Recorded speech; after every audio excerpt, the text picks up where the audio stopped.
This is Randy Rowland, reporting for Pepper Spray Productions and the Seattle Independent Media Center. Thousands of demonstrators poured into the streets of Seattle on April 10th for a huge march in defense of immigrants. A sunny spring Seattle day. The people were pleased with themselves and with each other for being there.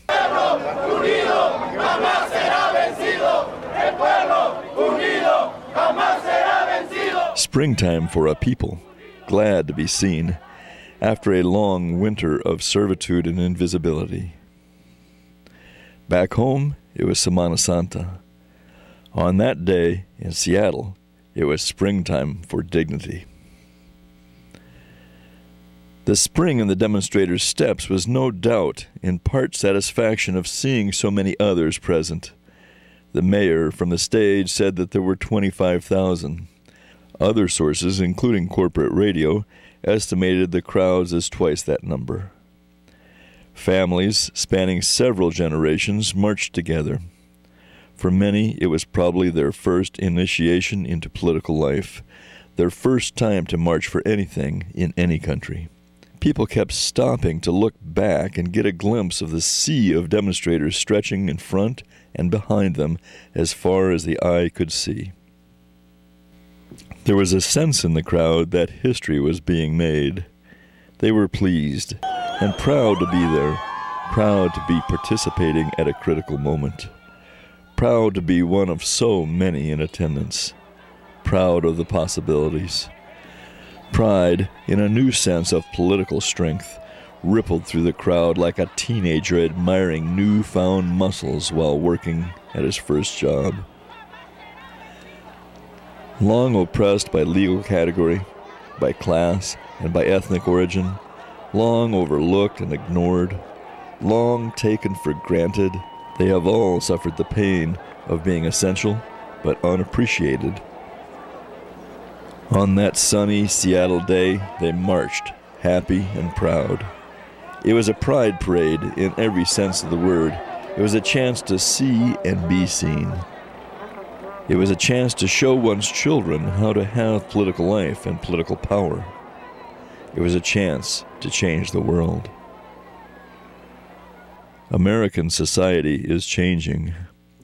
Family wage jobs have been exported, along with terrorism and political oppression, as well as economic policies that squeeze Latin America, driving people northward. Some right-wingers think they can build such a strong wall on the U.S. border that they can effectively screw down the lid on the tube, stemming the flow from below. That works if it's a toothpaste tube, because you generally quit squeezing the tube. But the squeeze is still on, and either the lid won't hold, or the whole thing blows. The immigrants are here, and are by most projections going to double in the next period. Well, we're not leaving. That's for sure, so get used to it. That's the new reality. And the march on April 10th, in some ways, was the Quince Años, the coming out party for the new America. It is a young movement, with nowhere near the power it will attain as it continues to grow and mature. But already, it has its own distinct identity.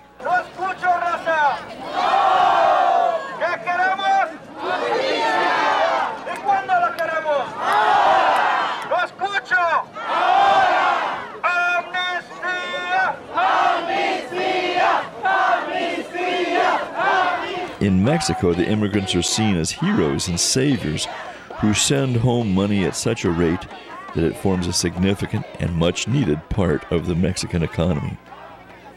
I was returning from Mexico on Mexicana Airlines last month, and the editorial for the in-flight magazine, always tucked in the seat pocket in front of you, was headlined, "With all due respect, Los Angeles is ours." Immigrant cultures are moving into the U.S. and are being changed in the process. Cinco de Mayo, they say, is much bigger in the U.S. than it is in Mexico. Many influences make up the U.S. table, and the resulting dishes are rich and varied and delicious. My Somali friend and I ate fish the other day at a local Thai and Malaysian restaurant. Sometimes we meet for pho at our favorite Vietnamese noodle shop. While corporate America moves with ever greater effort to impose chain store monoculture on us, we all enjoy the culinary wonders of the ethnic restaurants, whether we are newly immigrated or descendants of immigrants from hundreds of years ago. The only rancorous voices I heard on April 10th were on the city bus heading up the hill from downtown at the end of the march. 4 young African-American men, gangster types, bragging about their hustle, sitting on the bus in the midst of folks who had just finished marching. The street toughs were loud-talking. "If people come here and work a job for $10 that used to pay 20, well, that ain't right," said one. "Nobody gonna take my job or I'm gonna go for my 9, blustered another. But they couldn't help but admire the huge numbers of demonstrators on the sidewalks. One young man said he was from Chicago. Back in Chicago, he admitted, everyone is from the South. It's true. It's only a few generations ago that black people flooded the northern cities in a huge immigration out of the South. Jim Crow and Southern economic hard times formed a huge pressure on Southern blacks to move north. When black folks got to Chicago and the other big cities, they were greeted with the same sorts of complaints as the young black men on the bus were parroting on April 10th. Back in the day, it was racism. Now it's the legal status. Any mechanism which keeps one part of the population desperate keeps all the rest of the people down as well. Chicago has a long history of giving immigrants a hard time, and much of labor history is the story of immigrants organizing unions in battles that were partly class struggle and at the same time had an immigrant aspect to it. The class nature of those immigrant struggles causes many to see them as traditional leftist causes. The classic battle for the 8-hour day, as played out on the streets of Chicago back in the late 1880s, is a prime example. Organizers of the big May Day march in Chicago for the 8-hour day spoke as much German and Italian as they did English. Historical descriptions of that big march match what we saw in Seattle April 10th this year. Whole families marching together, a crowd proud to see that they had all turned out, and what a wonderful sight to see folks marching for as far as the eye could see. Those events in Chicago inspired the world. From then, we get the legacy of the 8-hour workday and the international holiday for workers the world over, May Day. Ironically, May Day isn't typically that big of a deal in the U.S., but elsewhere, it is normal for work to stop on International Workers' Day. ¿Ya se cansaron? ¡No! ¡No escucho! ¡No! ¿Qué queremos? On Monday, May 1st, 2006, the plan is a nationwide huelga strike for immigrant rights.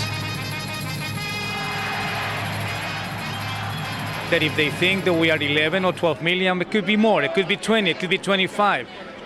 They don't have control, we don't have control of immigration, but what we do have control is we are the strongest labor force in this country.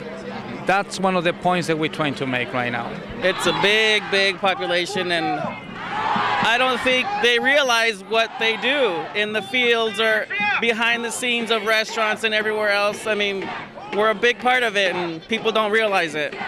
No, it's everywhere. It's all over around the country. The organized labor is working on it.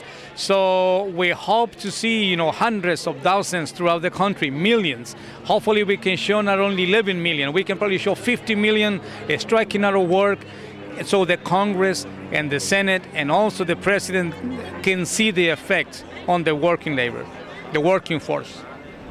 Well, according to the census, the working force census, they say is 10 or 11%. We believe, for some independent studies, that is over 21, from 17 to 21% the working force, because it's not only on the urban cities, it's not only on the fields, it's in every single office, in every doctor's office. They do have an immigrant working there who speak Spanish or who speak Japanese or Vietnamese or Somali. So it's not only 11 million of Latinos. That's what I was saying before, stating before, could be 20 or 24 million.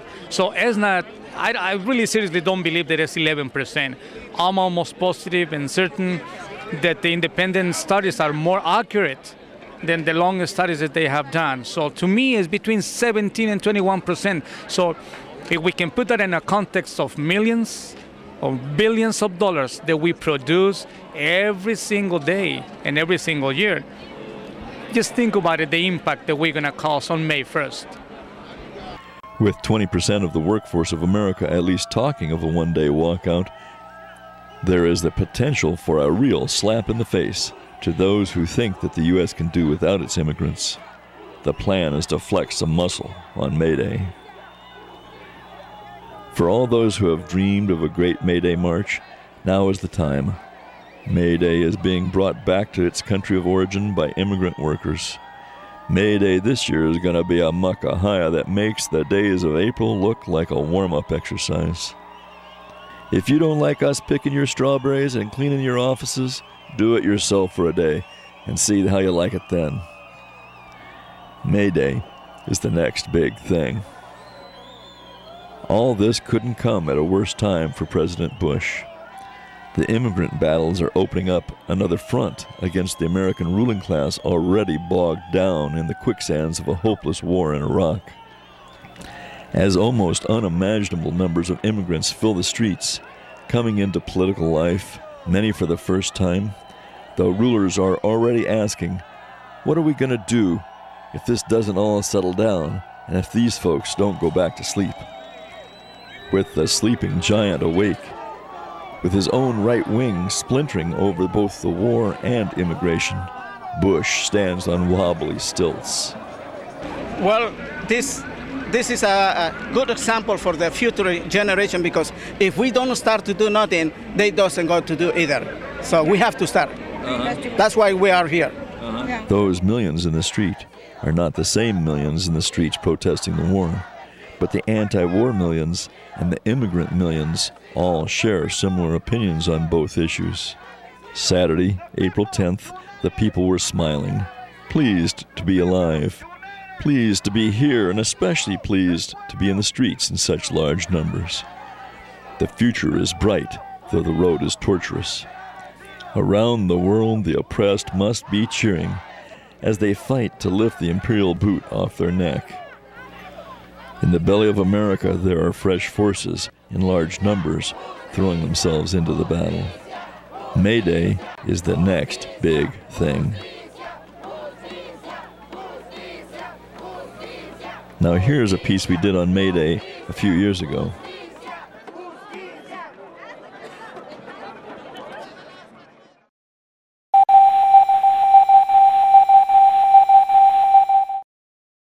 Don't cling so hard to your possessions, for you have nothing if you have no rights. Let racist ignorance be ended, for respect makes the empires fall. Freedom is merely privilege extended, unless enjoyed by one and all. I am Salvadorian. I'm from El Salvador, Central America, and for me, May Day is the big day. It's when the workers, the patients, the students, and everybody come to the street and celebrate and go for our demands. And so it brings me a lot of memories about this day. It's the workers' day, you know. It's not the day of the jobs or corporations. It's the day of us, those who produce and who make people rich and who make countries grow. So that's May Day. And here in the United States has a special significance for me, especially because I am an immigrant. You know, I came here from El Salvador, and when I came from El Salvador, I thought, well, there is no struggle to do here in the United States. Everything is okay. But when I start seeing the issues of immigrants and how we suffer so much here, then, oh, my heart starts pumping blood again. You know, as an ignorant American, I don't fully understand May Day. You know, I guess I was raised in this culture of Labor Day being in September, and you know, I know a little bit about how May Day is the real Labor Day in the rest of the world. But you know, like I said, as an ignorant American, I know like this much. May Day means, to me, it's the International Workers' Day, that unfortunately only in the U.S. is not celebrated. Everywhere else in the world, I mean, people go out in the street, and actually it's a holiday for workers to come out and express their ideas and concerns. For me, in the U.S., in Seattle specifically, it's an opportunity to put out the issues that we are very concerned about, which is immigrant rights in this country, jobs, job security, right to organize for workers and immigrants. So those are the issues that for me right now may want. Mi nombre es Rosa y... Okay, my name is Rosa and I've been 10 years in Washington State, and I feel this state as my home because my children born here, they're growing up here, and pretty much I feel this state as my home. And she works as a janitorial, she cleans offices, and she started to organize, and she got fired for that. And what company were you working for when you were fired? ¿Puedo decir? La compañía se llama Allied Building Service. The company's name is Allied Building Services. And you have beautiful children. What are their names? What's your name? What's your Yesenia. name? Yesenia. Aaron. Aaron. Eric. Eric. Eric, nice to meet you. And could I ask Eric a question? Well, Eric, what are you doing here today? I'm just with my mom marching with her and to tell if they could let her go in back to work. And for what union were you trying to organize? The union's name is SEIU, Service Employees International Union, the janitors union. Well, good luck. And why does she ever want to bring a union in? Yeah. ¿Por qué querían traer a la unión? ¿Por qué querían ser ustedes partes de la unión? Por tener mejor beneficios, mejor trato y menos trabajo. They wanted to have better treatment, less work, because they had too much work, and benefits. Basically, that's why they tried to organize. Thank you so much. How do the other people in the job feel about all this? ¿Cómo se siente la otra gente en el trabajo acerca de la unión?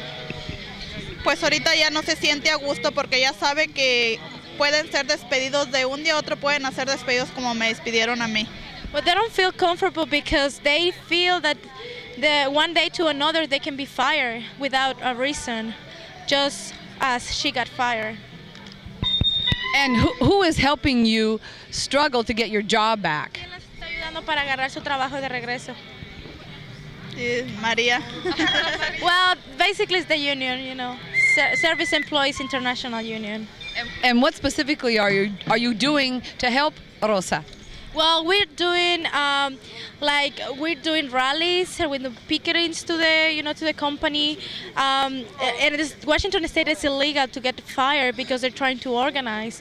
So what we're doing is trying to help her to kind of sue the company, and also we're trying to sell, to recollect some money so we can give her, a little bit. She can, spend the expenses, the bills, the rent, and all that stuff. We're trying to collect money to help her. And are you getting help from other unions? Basically, most of the other organizations like Jobs with Justice, the Carpenters Union, and some other unions, also the Washington Association of Churches, and it's a lot of organizations that are supporting us right now. Could you tell me something about the case where Rosa, who had been working at a company for 7 months, was fired for trying to organize a union? I think Rosa's case is not really different than the other major case that's going on in this country unnoticed. What makes Rosa's case really different is because of we trying to organize the janitors, especially right now in Northwest, including Portland, Seattle, Local 6, SEIU, you have a big campaign organizing these low-wage immigrant workers in this country, so it become invisible.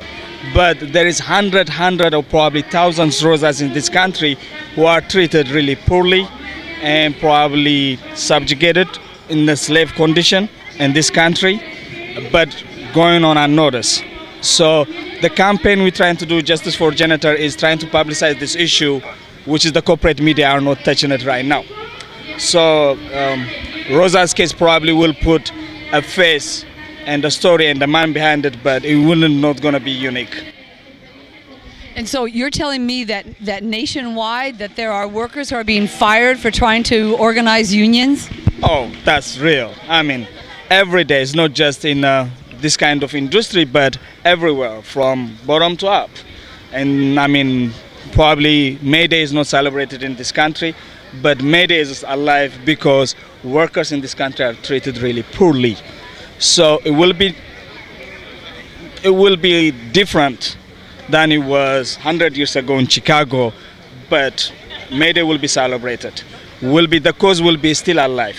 It might gonna get painted color because much of the immigrant right now is from third world country, Latin, Africa, Arabs, but the cases will be the same, and it will be the same continuous struggle until we're gonna have justice in this country, in the world, and every human being treated right.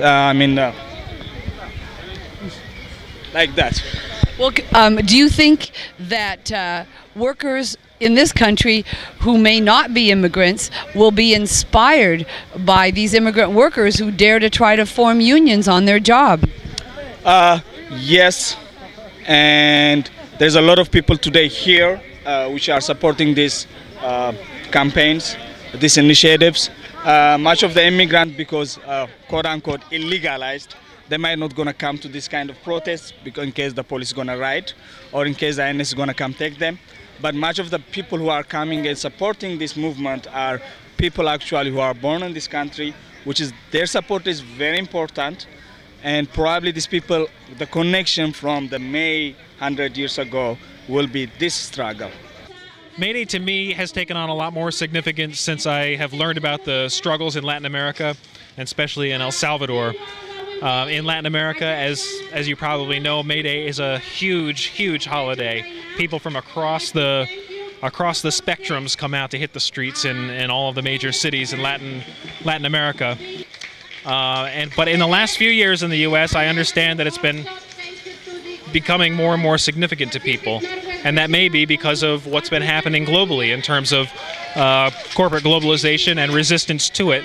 I think people are starting to take up the issue of workers' rights in a much more serious way. So this is the kind of day that people want to take to heart and hit the streets. What do we want? Amnestia! When do we want it? Now! What do we want? Amnestia! When do we want it? Now! What do we want? Amnestia! When do we want it? Now! And what do we want? Amnestia! And when do we want it? Now!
Porque estamos bien organizados,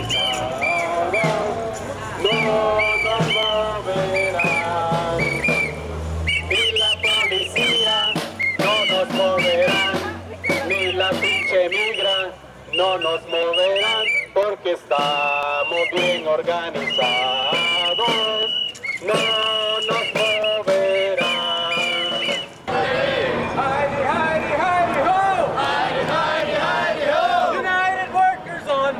United workers on the go. We are young and we are old. We are young and we are old. And we won't do as we are told. And we won't do as we are told. We are black, brown, and white. We are black, brown, and white. We will fight We will fight for what is right. 1, 2, 3, 4.